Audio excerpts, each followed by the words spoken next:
Welcome to SMA's Southern Medicine podcast. Practicing medicine in the southeastern United States presents unique challenges for healthcare professionals. The South's heavily rural population and limited resources require medical professionals to be more resourceful in their approach to providing quality care. SMA's Southern Medicine podcast addresses these issues by drawing on the experience of healthcare leaders who provide a multi-specialty, interdisciplinary team approach to medicine for the purpose of providing better care for the Southern patient population.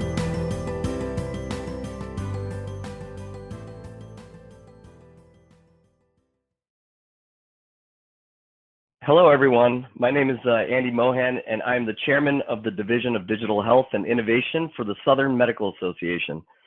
In light of the current crisis, the next several podcasts are going to be focused purely on COVID-19 with interviews from various experts of different fields of healthcare and technology, since it's the utmost topic on everyone's mind at this current time. I hope you are all safe during these very difficult times in which we have been asked to socially distance ourselves from others to combat the spread of this very dangerous virus for the protection of the most vulnerable and to flatten the curve so that our healthcare systems and clinical personnel are not overwhelmed with patients. With this in full consideration, we have a star expert and leader in technology to kick this off.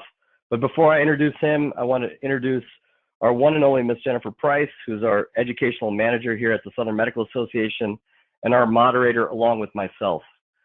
Additionally, we have with us today Dr. Deepak Mohan, who will also weigh in on today's topic of discussion. He is currently the medical director of pathology and laboratory medicine and associate professor in the Department of Medicine at San Joaquin General Hospital in Northern California and is on the front lines of this growing pandemic. He's a well-published pathologist with several publications in his field. Dr. Mohan is a certified College of American Pathologist inspector and serves as a team leader for numerous laboratory inspections. He is board certified in anatomic and clinical pathology and has presented his research at various national meetings and has published numerous articles in peer-reviewed journals. Dr. Mohan received his medical degree from the prestigious Madras Medical University and performed visiting clerkships at Harvard University and the University of California at Los Angeles. He has completed his anatomic and clinic pathology residency training at the University of Pittsburgh Medical Center, followed by his fellowship in surgical pathology at Cedars-Sinai in Los Angeles. Thank you so much for joining us for the discussion today, Dr. Mohan. We have an absolute treat for you today in terms of our chief guest, Mr. Aneesh Chopra. He is the president of CareJourney, an open data membership service building a trusted, transparent rating system for physicians, networks, facilities, and markets on the move to value. He served as the first U.S. Chief Technology Officer under President Obama from 2009 to 2012, and in 2014 authored Innovative State, How New Technologies Can Transform Government. He serves on the board of Healthcare Cost Institute, the New Jersey Innovation Institute, and earned his MPP from Harvard Kennedy School and BA from the Johns Hopkins University. Thank you for joining us, Mr. Chopra. It is truly an honor. So I just want to take this opportunity to thank Dr. Mohan and Mr. Chopra for joining us today and during this time. And I'm just going to go and start with the first question for Dr. Chopra. Dr. Chopra, first of all, I just want to get your bird's eye view thoughts on this current crisis pandemic. How are you dealing with it? How's your family? Give us your thoughts on it. Well, thank you for asking. I think all of us are grappling with this on a personal level. We're adjusting our lives and attempting to balance social distancing with expectations and norms. We have kids in the house. They're 5, 11, and 13, and trying to figure out how they can play and study and be productive in this new moment in time. It's actually helpful on the educational side. We're having conversations about what this moment means, but obviously very difficult, as I'm sure every family is grappling. So, Dr. Mohan, do you want to comment? How are things going for you? Is it pretty similar? I know you have kids as well, and would you care to comment on that as well? Yeah, I echo the same sentiments. We're all grappling with this because this is all new to us. I have a daughter in high school, and she had scheduled for an SAT, and in fact, the SAT was canceled.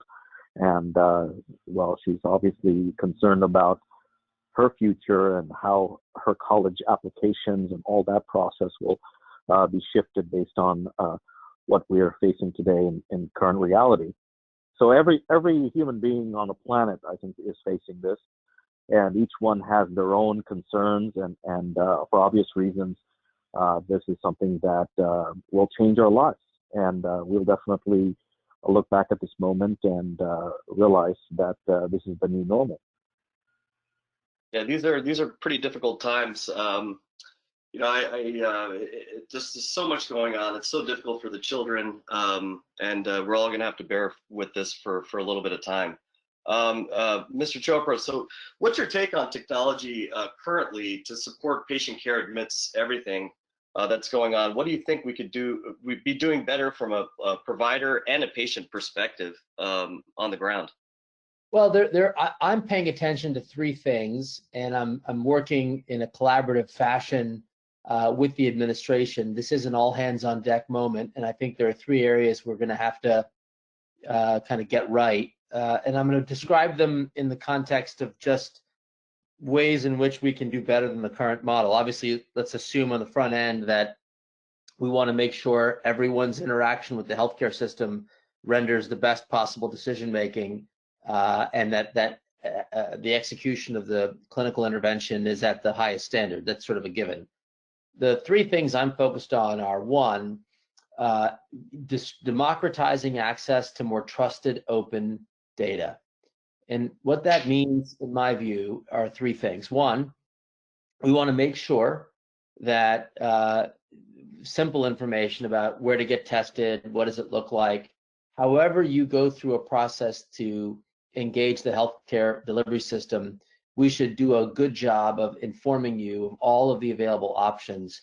And that's essentially a search problem. How do we find the relevant information that's pertinent to us and our families? And I'll talk a bit about what the strategy might be for that in a moment. Second, how do we capture as much of the real-time surveillance information about who's at risk, who are the carriers, what are their, do you have to be symptomatic or not? We've learned a lot from Wuhan and Italy.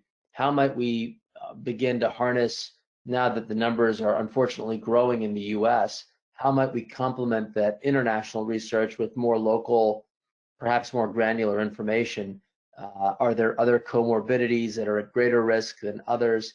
We should be studying that information, especially a decade in to all of the digitization in healthcare. You'd think we'd have a richer understanding about the nature of the disease and the opportunities for intervention. The third area of trusted open data, in my view, is a bit more long-term. We don't know what does it mean to be COVID positive, but then to recover.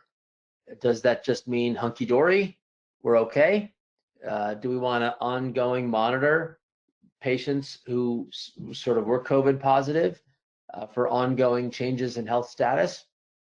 How might we think about that concept of a Framingham study for the COVID community, such that we understand over time the implications, and that we don't wait decades to respond, but we are hopefully taking much more proactive care given the changes on the ground. All of that, to me, are areas in which the public sector and the private sector to work better to remove barriers and to accelerate the democratization of information. The second area that I'm anxious about is we have a public health surveillance system today that relies quite heavily on faxes and phone calls. It's not like our local health departments are sitting on the fanciest new technologies. And so we've got to modernize. There's a tweet on the day that we're recording this podcast, a commentary from an ER doc, I think in Southern California, who complained that it's taking an hour or so to complete the CDC's case report forms. Now, that may have been an exaggeration and a frustration, but it speaks to this issue of modernizing the public health reporting infrastructure.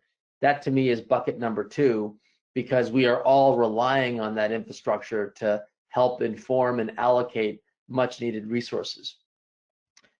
Third, and certainly not last of all, we want to make sure that the delivery system itself is prepared for a digital first model. The news announcement around the waiver of some of the HIPAA barriers, specifically the need to go to a vendor when you want to text a patient or call a patient or video chat the patient and pay what many might believe to be exorbitant fees relative to the free services and Skype and FaceTime and everything else. Remarkably, a powerful decision by the HHS team to waive a lot of those enforcement obligations, so we can start to democratize a digital first model. And by the way, we might come out of this thinking like, why don't we do this regularly? And so hopefully it may be, on the positive, if there is any, a chance for us to kick the tires on a new way of practicing medicine. But those are the areas that I'm spending my time and attention thinking about, and happy to go deeper on any of them with you today. Dr. Mohan, do you have any comments in terms of what Aneesh, Mr. Chopra brought up just now? No, I think it's a very excellent overview of the technological barriers that we've been having. I think the elephant in the room really for this particular crisis, as far as the testing, because we brought that up as far as where you can get a test. There are some issues, and I'd like to go into that as well, because that is my area of expertise, is laboratory testing. And some of the biggest barriers were based on only a single source of testing. Initially, the tests were only available through the CDC. They were very quickly overwhelmed, and they did not have enough test kits, and there were some failures as far as the test kit manufacturing process. The primers that they used, not getting into too many details, but the primers that they used on the first kit that they sent out was flawed, and there were some discrepancies when the validation process was taking place. So that was a breakdown. In fact, we could have done a lot better as a country in that. And in fact, if you look at South Korea and China, they did much better in the testing phase, mainly because they didn't have all the barriers that we had set up through the FDA and CDC on getting the testing up and running. We're finally catching up as far as testing abilities, mainly because the CDC test was a fairly manual test. And even though it's a PCR assay, it was, you're very limited in the number of tests that can be done per day. Now, with the entry of Roche and Thermo Fisher and some of the larger companies, we have high throughput testing, which will allow us to do 5,000 tests per day on a particular instrument. And if you have multiple instruments, you could do, if you have 10, obviously 50 or 500,000 if you have 100. And those instruments are out there in the United States. So if those kits get out to the right people, we could have very easily 1 million tests a day now that the high throughput testing is available. But there was that barrier, that phase from day one to today where it's now widely available. Why did it take this much time? That question we should ask ourselves, not for this crisis, but for the next one. I couldn't agree with you more, and I kind of skirted, as you can imagine, in my remarks away from what has clearly been the Achilles heel. That's more of a political statement about how and why that I'll leave to the talk shows in terms of who to blame and what happened. But there should be a thorough and thoughtful examination of the failures here. They're not all political. There must have been some operational breakdown, and it is a tragic statement about our lack of capacity in the testing domain. It is not my area of expertise, and so I'm more of an observer in this commentary than anyone that's got an informed reason as to why, but it is frustrating. And the funny thing about it is not just lack of capacity. The capacity existed. It was the artificial regulations that capped the capacity. If there was faster movement, and let's say we were talking about Roche getting this test in, let's say, late January, we would not be in the situation we are in right now. So we lost about a month and a half, 6 weeks from what we could have moved. We should have moved the moment China had this outbreak and we knew about it, which was probably around New Year's time. Yep. We should have started the EUA process, which is the emergency authorization process through the FDA. And we should have been able to have a few tests available from the large manufacturers by early February. But I would say we're about 6 weeks too late. And that's 6 weeks may be a problem when we look back on this, what we could have done better. When we talk about flattening the curve, that may be the biggest factor in not being able to flatten the curve fast enough. And we'll see. Only time can tell with these type of things. As of today, I think there was 110 deaths in the United States. So that number continues to go up fairly rapidly. Hopefully we don't end up in a Italy situation. I don't see ourselves in the South Korea situation. I think we should be somewhere in between Italy and South Korea. Hopefully we're closer to the South Korea paradigm than Italy, because Italy is a disaster. Yeah, well, look, and I couldn't agree with you more, and it is a befuddling and frustrating circumstance. To the extent that it's possible, I think it would be very helpful if you, stayed on that subject about testing and testing options. There's reports all over the world of new approaches to testing that may not necessarily be PCR based, and again, it's a bit beyond my expertise, but we do need to find a way to summon up the creativity of the country to get going. Absolutely, that's a great point that you bring up. And PCR is obviously the most sensitive, and you eliminate the window period that you have before you. The other form of testing that we have is antibody testing. And the thing with antibody testing is you have to form the antibodies, and there are some that will never form antibodies because of if they're immunocompromised or such. But most of us will form an antibody, but there's a window between the exposure to the virus and the antibody forming. And that's the limitation in antibody testing. But antibody testing can be very, very inexpensive. That really is where the benefit is, antibody testing. And it can be as easy as a home pregnancy test. In fact, there is a company out in the United States that's not quite FDA approved, but has submitted an EUA on antibody testing. And that would be available probably within the next couple of weeks. And when we talk about the simplicity of it, it's a matter of taking a drop of blood, placing it on a cartridge, and dropping a couple of drops of buffer, and you get a line if it's IgG or IgM, and based on that, you'll know whether there's exposure to the virus. And this could be good for populations that may have been exposed and not showing symptoms, and this way you get an idea of what the exposure rate is, and it's not as expensive as a PCR test.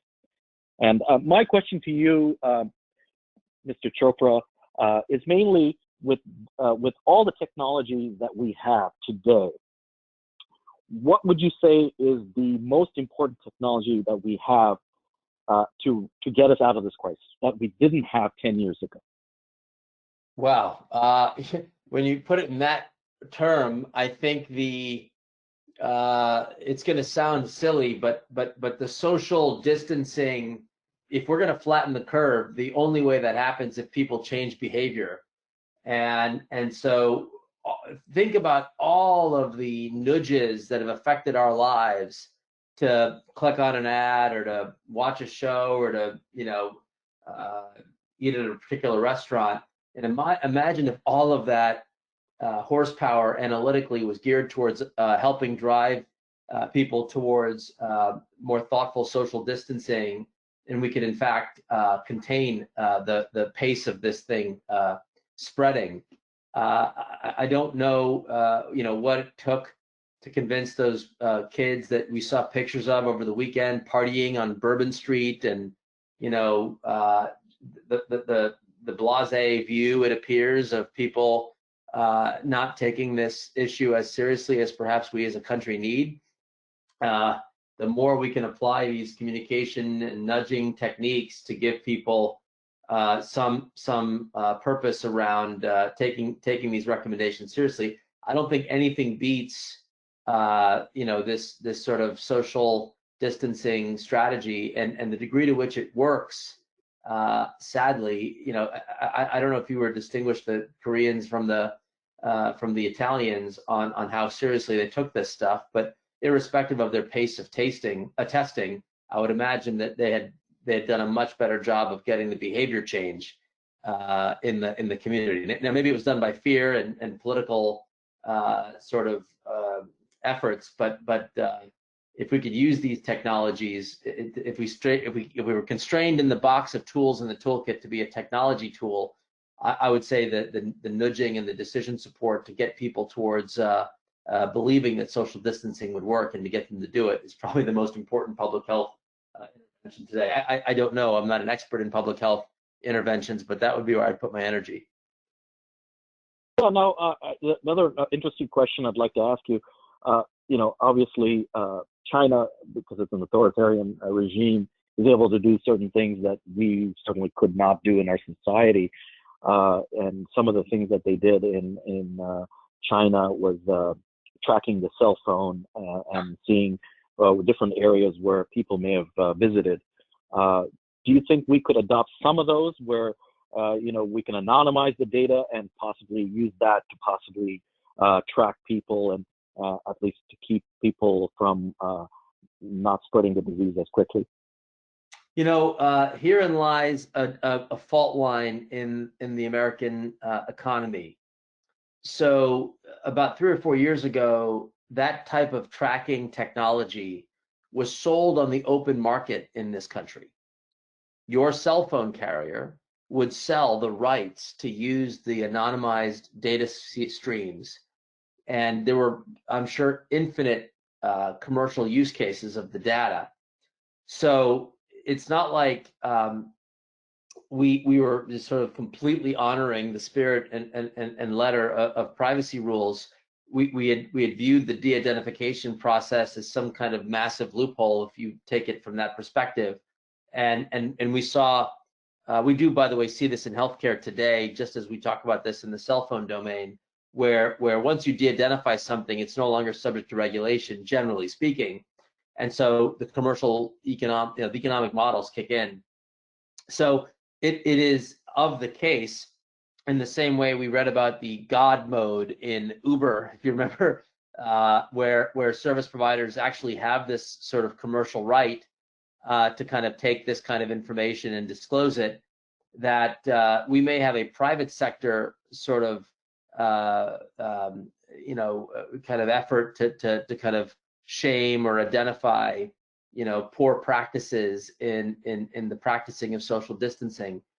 I don't know if the government will be driving that in the US. We've got pretty strict laws against some of these things, and our ethics and values towards freedom really make that an intervention that's only in the most extreme of circumstances. I don't believe we're there yet. I think that the ability for us to identify the fact that people are not practicing social distancing in the commercial sector may be the next round of reports to be published. Some data holder that has rights might work with a media company to kind of highlight the fact that in certain cities in the country there's a lot more gathering than there should be. I mean, these new rules about don't gather in communities of 10 or more, who's to say that the cell carriers can't disclose some of that information because they have it in their database? And so that's an open question, an ethical question. Will we see private data sources disclose this sort of naming and shaming? I don't know, but you're right. Countries around the world that believe in democracy and those that don't are all thinking about this issue of the trade-off of privacy and public health and safety. And I just don't believe we're there in the US to cross that line yet. Thank you. That was a very thoughtful response. I want to shift gears a bit here and ask you about something.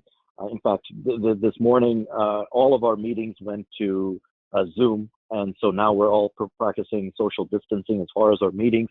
and some of our surgeries have been canceled as well, and all elective surgeries have been postponed. So obviously we do have some capacity to do robotic surgeries, and the promise of, let's say, 5G technology was being able to do that more often. How close are we to realizing that potential of 5G? I know that we were maybe a year away or closer, but is there any possibility of hastening that process so that we have 5G technology quicker? I generally am of the view that the capacity for the technology will exceed its demand for the kind of applications you're thinking about, and it's not going to be a technological barrier that will slow it down. So when you break down the technical requirements for some of these distance procedures, I'm not so sure you need the bandwidth and the resiliency and some of the radios that are involved in 5G. We can do a lot in the environments that we have. We're just not organized from a variety of fronts to do that. I'm not so sure robotic surgery was first on the list of things to happen in a 5G world. I think there are probably a number of other use cases that may exceed those, but in general, we have many more non-technical barriers to the uses of these capabilities, even in our current form. I mean, here we are discussing robotic surgery over 5G, and what was the big rule announced by HHS?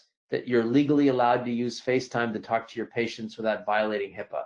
So, you know, it's a tale of two cities here on the nature of the question. Well, my next question is based on what you just said. Maybe we should be talking about broadband access and getting access to small towns and school districts that may not necessarily, they may be closed, but they may not have the broadband access to be able to do classes online and that sort of thing. That might be more important than robotic surgeries. Thank you for that. I was sort of, not to be skeptical about the pieces you're describing. I just, you know, I appreciate as the former US CTO, there's always a sort of a tech bias in the nature of questions and conversations. But I find my personal bias to be quite the opposite, which is to put more emphasis on the problem to solve and less emphasis on the capabilities of the new and emerging technologies. One has to be aware of the possibilities and play a form of match.com after having done a thorough evaluation about the nature of the problem itself. And so I would say, if I were to rank order my risks as it relates to this sort of technological question, it strikes me that the greater risk is the at-risk senior who has health needs, but the price of going to get those needs cared for in person in a hospital setting or an ER puts the price, the cost benefit equation out of whack. So the underserving of the addressing of the clinical needs for the at-risk population that chooses, rightfully so, not to engage the system, that's where we're going to put some energy and emphasis. And that's both broadband access, which is, do I have the connectivity? It's also do I have the devices? It may sound simple on this podcast for us to presume everybody has a smartphone, and thankfully, smartphone adoption exceeds what you might traditionally think of as wired broadband adoption. However, there still is a sizable part of the population. In fact, it's the sizable part that probably disproportionately accounts for those at risk that we need to address right away. So I'm envisioning in the not too distant future a set of big tech announcements around allocation of smartphones and other devices that could enable at-risk seniors in particular to stay in place and to get their issues cared for, at least the medical issues that may be addressed through pharmaceutical means as opposed to surgical intervention. Very good. You know, to that point, when you're talking about the security and, you know, when you're talking about FaceTime or whatever it is for that deregulation, do you think we're ever going to go back to where there's that heightened level of HIPAA security, or is that security now it's deregulated and people are going to be using it during this kind of this pandemic and this this current situation, are we going to be going back, or are we going to stay status quo now? And is this the new norm for that type of security? Yeah, great. PHI. Yeah, I love the question, and I'm generally a third path guy. So are we going to go all in backwards? Are we going to go all in current state? Reality is we're going to find a new normal, which is that the publicly available resources that don't require a vendor middleman to add some hyper magical HIPAA formula can actually accomplish a great deal of the privacy protection it was intended to meet without the minutia of the kind of regulatory process. So what happened today, if I may, just to take a step back, because I'm imagining listeners to your podcast might have this visceral reaction when you say sort of HIPAA, yuck, and what is this thing, and how dare it way? And I am super empathetic here. What actually happened in the regulatory world, and I think one of the reasons why we have so many problems is that we basically have I don't want to go back to whatever, I forget which justice, was it Justice Brennan who said something about pornography is based on what I see. HIPAA security is based on what your CISO sees. So the rule basically says, and again, I'm not a lawyer, but I'm going to just describe it in layman terms. You must take precautions that information sensitive about a patient's health status not be accessible to parties that are not intended to know said information. That could be other doctors in the hospital that should not be snooping on my patient's records who they have no relationship with, even though technically their EHR allows them to do that search. It means, neighbors and passersby shouldn't be able to hear about this sort of information, and it certainly means nefarious hackers shouldn't be able to easily access the information. These are not crazy ideas, right? You would generally want a relationship in our society where we would treat this sort of information in a respectful way. I don't think there's anybody that would disagree. The problem is that in the rule, we basically said you have to conduct your own risk assessment. And you have to validate that you've done a risk assessment and that you are implementing that assessment and mitigating the risks that you see that remain outstanding. Well, if I'm the lawyer representing hospital X, Y, or Z, and I'm responsible for a risk assessment, what is the risk of someone on FaceTime having that chat result in someone learning about your health status that wasn't meant to learn? You can't say the risk is zero, so you say a risk. And then the minute you say a risk, you can't just then use it. You have to take steps to mitigate the risk. And then vendors show up and say, no, I'll HIPAA secure FaceTime. We'll call it HIPAA time. And pay me X $100 a month and I'll give you HIPAA time. And so people feel like, okay, I'll pay HIPAA time and I'll, then, whatever those risks were, even if it was overkill and I'm paying way too much to mitigate the threat, it's what passes my security review. And so we're going to do it. That mindset is what's going to change with these rules. So we're going to learn what is the true risk of the disclosure of this information, and whether on these commercial off-the-shelf tools, we can take meaningful steps to mitigate those risks without having to go to vendor HIPAA time. And I think that's where we're going to land, and it's going to err more towards freedom and less towards bureaucracy. That's my hope. Okay, I have a question for you. Since obviously when you were with the Obama administration, you oversaw the EHR transformation that took place over the last 8 years. And there was a lot of promise about EHRs and how, a situation like this, there could be syndromic surveillance with AI technology and connectivity between the different EHRs. But that quite hasn't happened. Why hasn't it happened, and will it be happening in the future based on this crisis? So that is a billion-dollar question, and it probably merits a little bit of a response in context. So let's go back to the promise. The theory was digitized records available where needed, when needed, should result in, at a minimum, a reduction in duplication of testing and waste, at the maximum to enable analytics that could result in smarter decision support. So we would know more about your condition sooner and that we could treat it in a more effective way than maybe the reactive, haphazard way, fragmented way most people interact in the delivery system. That was the promise. And there were price tags, billions of dollars of savings, expectations, and the like.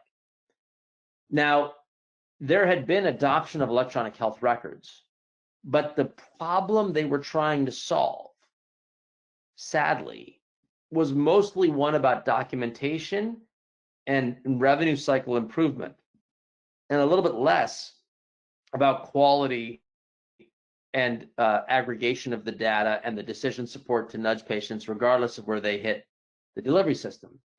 And that really speaks to the economic incentives at the time that were driving decisions about go, no go on IT. In a fee-for-service world, perversely, you'd rather not, and I don't mean this in a pejorative way, but economically, your incentives are to not coordinate the care because each duplicative test is revenue. Each failure to have prevented the disease results in a procedure that generates revenue, and on and on and on.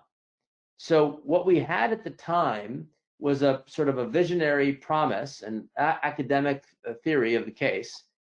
We obviously knew for that to be fully realized, we needed an economic model that would drive that use. So we had the following conundrum, and here's how I would describe it. We had two landmark healthcare pieces of legislation travel in the first, call it 24 months, the Affordable Care Act and the HITECH Act. By virtue of the economic crisis, the HITECH Act preceded the Affordable Care Act. In the Affordable Care Act, we put the placeholder that we would move the country towards value-based care.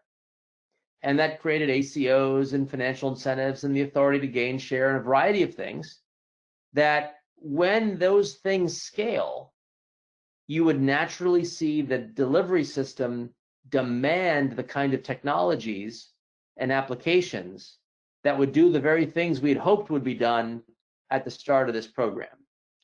So acknowledging that the fundamental incentives of the market did not change on day one, when we wrote the $30+ billion check, it was obviously going to be a journey that required us to make some aggressive moves early, even though they were not wanted or needed, but we felt were critical placeholders for a future delivery system that works. And if you indulge me for a moment on one example, and then I'm giving you a sort of a soliloquy here.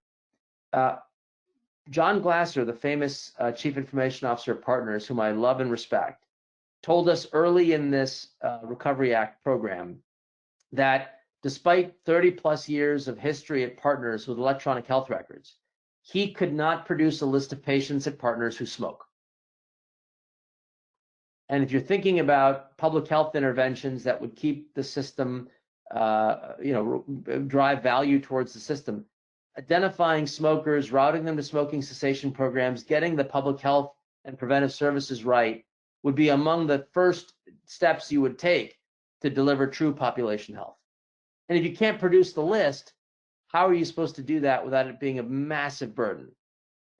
So we required a bunch of data elements be collected in the initial stages of the HITECH Act. And a lot of doctors were frustrated. I'm a psychologist or a psychiatrist. Why do I have to record my patient's blood pressure when they visit me? Well, the reason is, if we went to the VA was tracking an outcome measure, the percentage of hypertensive patients that had their blood pressure controlled, and they were in the mid to late 20s, if I'm going by memory, in one of the VA markets, the DC market. They applied a universal intervention that doesn't matter which practice you came in for a clinic visit, including mental health, you would get your blood pressure taken every single time.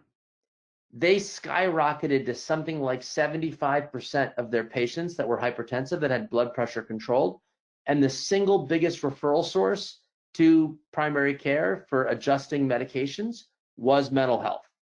Patients that were coming in for counseling, got their blood pressure checked, had elevated blood pressure, were referred into primary care, adjusted their meds, and kept them under control. That saved countless veterans. But who was demanding that blood pressure be data entered by a psychiatrist in their purchasing process? And so that is sort of a kind of a microcosm for the collective action challenge that we've had in this move to digital records, if that is anywhere remotely answering your question. Thank you. I think that's a very thoughtful answer. Moving on towards the tracking the virus and other aspects of that, do you think there could be a good way of maybe developing an app or a web-based method to do that? I know that Google was supposed to be helping with this effort. Should it be something that should be more of a government effort than a private sector effort? And why haven't we already put this into place instead of waiting for a private entity to produce this? Yeah, again, a great question. So let's just break that down into 3 parts because it speaks to some of the early comments I made. The Google effort was largely designed to help be a triage and testing locator service. That effectively is call it the shopping experience, for lack of a better term. And as we scale up testing, and your points were spot on about the frustrations of the current, delay and problem-laden testing system we have now. But as the new capacity comes online, how can we effectively triage people who are struggling with whether they should or shouldn't get tested, and to route them to the nearest location that's useful, that's available for these sort of drive-through, minimizing harm and maximizing the right answer. That to me there's likely going to be it's a yes and. There'll be a government site presumably, and there may be a number of private efforts to educate you on how in my neighborhood you can get drive-through testing at this church. An important step for the public health community is to allow and manage both.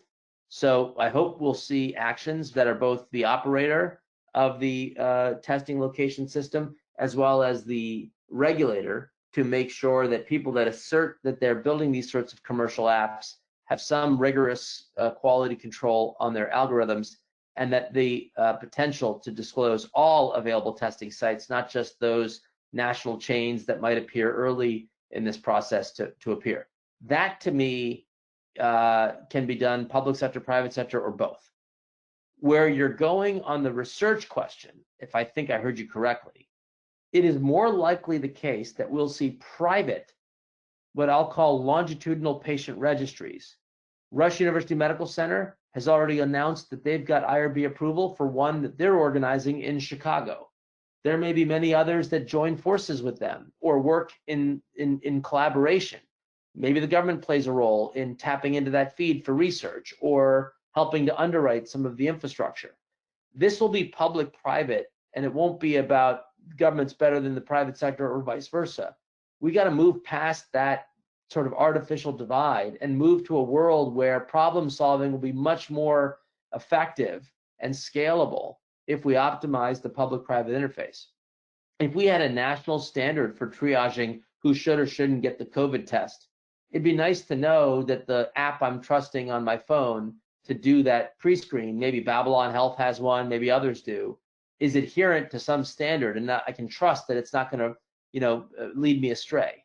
That is a public-private relationship that I hope we're going to see more of in the response to this crisis. So from the non-PHI, non-patient-specific data sharing to the specific patient comorbidities and research databases, all across the board, we're going to need a mixture of public and private. To that, I want to just take a little segue. You're the current U.S. Chief Technology Officer announced an AI data challenge that is similar to the previous challenges we've launched, or you guys launched with the Obama administration. Yep. What are your thoughts on AI data challenge? And for our listeners too, what is that specifically? What does that mean? That was proposed, and how is it different from what you launched, and how will that those differences potentially affect us? Yeah, so the first point is, in the Obama administration, we wanted to expand the toolkit for problem solving. In the old days, the government had to either do a procurement and buy a solution, or it would sit back and watch the private sector design its own solution.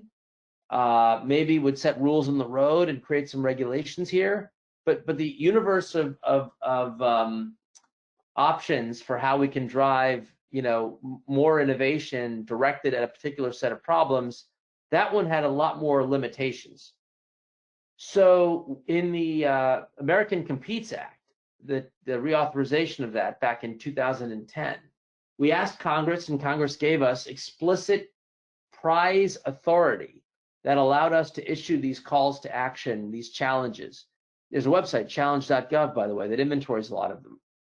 And it really broke up a lot of the historical barriers that had gotten in the way. So, if you're trying to develop a novel testing kit that's not based on PCR, but something else to look at the antigens, and you wanted to do that in a timely manner, you might imagine, although that did not happen here, you might imagine a challenge that could be posted that offered $1 million reward for the team that accomplished the goal of doubling the response time, cutting in half the error rates, and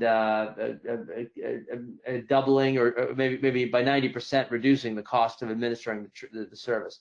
Putting out the goal, the objective, the measurement criteria. Now we can do that and pay the winner, as opposed to RFPs that you think on paper this is the best team, and then in reality they don't know what they're doing.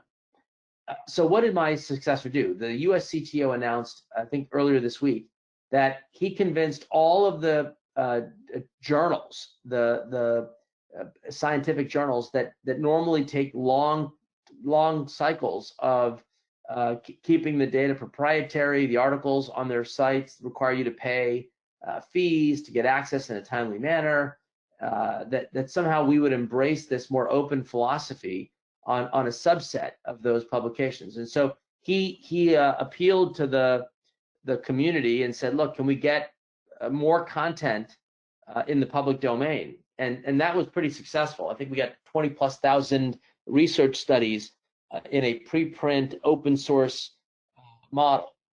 Then the question is, who's going to read 20,000 articles in a day? Well, maybe Watson or some other artificial intelligence partner. And so the administration launched this challenge to help us mine all those articles to see if there are clues about how to mitigate the risk or how to manage it to the extent that you become COVID positive. That is, an area that aligns beautifully with what we used to do in the Obama administration. Obviously, it's a different era, more technology. There was not the same kind of artificial intelligence capacity in the country. Now that's a lot easier for folks to do. So there are differences in the challenge for sure. But sort of philosophically, I love and applaud the administration for doing it, because it speaks to that need of public and private collaboration. My hope is that we'll see a faster turnaround of novel risk factors that we could take into consideration immediately, and to help people avoid unnecessary exposure in the days and weeks to come. So that's what I'm hopeful will come out of the challenge. I have a kind of a comment or a interesting thing I've read this morning about usage of technology and the 3D printing technology that exists out there.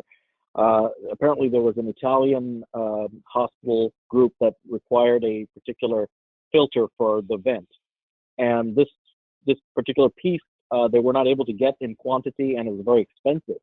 Yep. So they decided to launch 3D printing to be able to print this part, and it worked beautifully. And the only thing is that the company came back at them as a patent violation. Should we be suspending those type of activities right now, especially in light of this crisis? I know America is a capitalist country, but at the same time, when you have a crisis like this, shouldn't we all be pulling together instead of trying to gouge and try to make money off the situation? Well, everything should be on the table, and every individual decision about a regulation to waive, intellectual property rights to earn, we must acknowledge that there are trade-offs in every one of those decisions.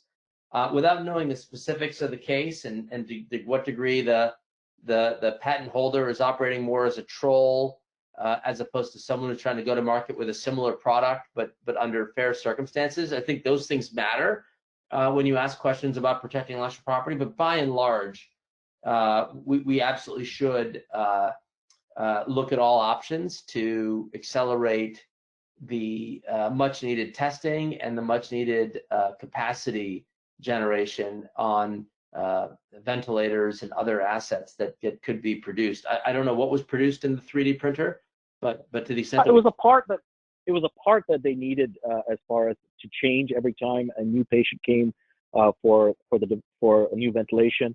So they had to change this filter part, and there wasn't sufficient filters in the market. They couldn't find any, and in fact, they went to the company and they said it's back ordered and so on and so forth.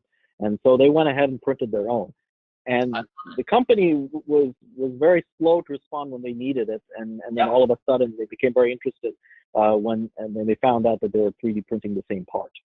Yeah, no, that is definitely, I mean, again, not knowing the details, that'd be a great candidate for sort of emergency use for this purpose only, and that they can't over time, build a competing product that strips away the intellectual property. There are mechanisms in place for those kinds of things to be protected. I wouldn't call them fair use, but you could think about a framework like a fair use. That is to say, I have the right to build this part for a product that I've been using in a crisis. And so, yeah, I think everything's got to be on the table. And the good news is we don't need an act of Congress to change that. There are executive authorities here and social norms that we could work on to make a difference. Mr. Chopra, I know that your time is valuable, and we could sit here and talk to you on this podcast probably for forever. I mean, it's just the amount of knowledge and insight you have is just it's amazing. It's mind-boggling. I do want to ask you something about the company that you're president of, CareJourney, and if you would care to talk about that a little bit and how that potentially relates to COVID-19 and what's going on right now. Yeah, thank you. I'm generally, sheepish about sort of promoting my own things, and so I appreciate you saying that. Just briefly, my theory, going back to this moment we're in healthcare, where we try to rein in healthcare inflation. If the country can get healthcare inflation to GDP plus 0, we free up a lot of resources to do a ton on a broader competitiveness agenda. So I have to acknowledge at the front end of this, my overarching goal, which is to help the country get to GDP plus 0. To do that, my theory of the case is that we've got to shine light on what works today. We need more data transparency. We need the, kind of a little bit more surgical, not broad brush intervention. So this cohort of people should get this type of intervention. And if enough of these cohorts get the right intervention collectively, we might achieve pretty sizable savings. And then third, that we have some feedback loop, some mechanism to kind of reward best practice or the routing of patients more thoughtfully through the system. So if you think of those three things, they're fundamentally a data problem, and in many ways, they're a big data problem. And so at the source of a lot of this is the fact that the government itself is the repository for a lot of the information you need to measure these things. The Medicare claims database, in my opinion, is one of the most under-leveraged resources to understand what works and what doesn't in healthcare. And up until the Obama administration, it had been illegal to access and use that information, especially for commercial applications. So we, CareJourney, the company I am president of, are kind of a merry band of fellow travelers who believe that if we can tap this data set or these data sets, we can democratize much faster information on what works and what doesn't, and to route people more thoughtfully through this complicated delivery system.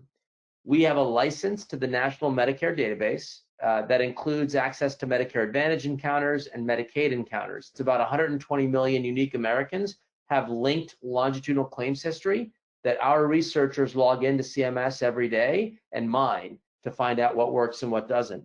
At the core of what we do is establish some type of benchmarking system at the physician level to know, all else being equal, which primary care doctor is most likely to treat people like your mom in the most cost-effective way possible at the highest possible quality. And we are building a cost and quality outcomes scorecard for every doctor in America, not as a punitive measure, but as a way to educate networks on how they can improve, to align with those that take financial risk in terms of who they'd like to recruit onto their teams to help manage those populations, and to fuel both physician and consumer-facing applications that can incorporate that information to make smarter decisions along the way. We have over 50 members. Most of them are health plans or health systems, and a few technology companies. But the goal is to democratize access to this information.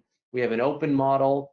Members ask questions, we run research, and we disseminate the results widely, all on publicly available data. So thank you for the opportunity to share a few words about what we do. Absolutely. Is there anything else that you would like to talk about that we may have missed, Mr. Chopra, that you think that our listeners are providers as well as patients? So is there anything else that you'd like to add before I go to the final question for both of you guys? Yeah, my one comment I would make briefly is that more than anything else, we need a mind share change. We, in healthcare today, are too fixated on each individual. How does pharma react, and where do the physicians stay, and what's the hospitals doing? And surprise billing is a sort of a wonderful embodiment of this sort of silly season on how to care for people. And so to me, the mindset that needs to change, and I hope with these new regulations we'll get there, we need people who have what is equivalent to a digital Hippocratic oath, that no matter what happens, whatever I'm going to be doing is in the best interests of the patient, not the best interests of my organization within my silo of this part of the healthcare delivery system. And that's not a technology issue. It's not artificial intelligence. It's not 5G. It's culture. It's mindset. And if we can disseminate more of that thinking and elevate the bar to a fiduciary-like standard as we leverage all of these emerging technologies, I think we're going to see a much better system for the people we love. Oh, I love that. Digital Hippocratic Oath. I think that's a great concept. The last question I wanted to ask you is basically, I wanted to ask both of you gentlemen, what's one pearl that each of you guys can give our communities, healthcare personnel, patients, and listeners. I think that kind of summed it up with yours, Mr. Chopra, unless you wanted to add something to that. No, thank you. Yeah. And I think, unless you have something else to add to that, or Dr. Mohan, what's one pearl that you would want to give our communities, healthcare personnel, patients, and listeners during this time of crisis? Well, first of all, I'd like to thank what the healthcare workers have already done, and I also want to thank them for what is coming our way. The next couple of months are going to be rough, and there are going to be moments and times that we're going to need an ear. And just because it's social distancing doesn't mean we can't call up our brother or a sister or a mother and give them a call and talk to them. Because sometimes we think about social distancing and we think about the proximity of the person to us. But because we live in a digital world, we're all connected, and we can leverage the technology that exists and be as close as right next to each other within a meter, but without being that close. Well, and I just want to thank you. Thank you so much for both of your time today on this podcast. I look forward to a brighter future for all of us during these times, and I think if we come together, then we're going to be better off. So if we collaborate and get things done globally, I think we'll be better off for the future for us and our children. So I just want to say thank you so much for your time, and I appreciate it, and we all appreciate it very much. Thank you for having me.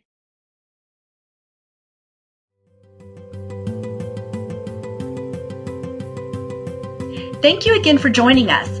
To subscribe to additional SMA podcasts, please visit sma.org/podcasts.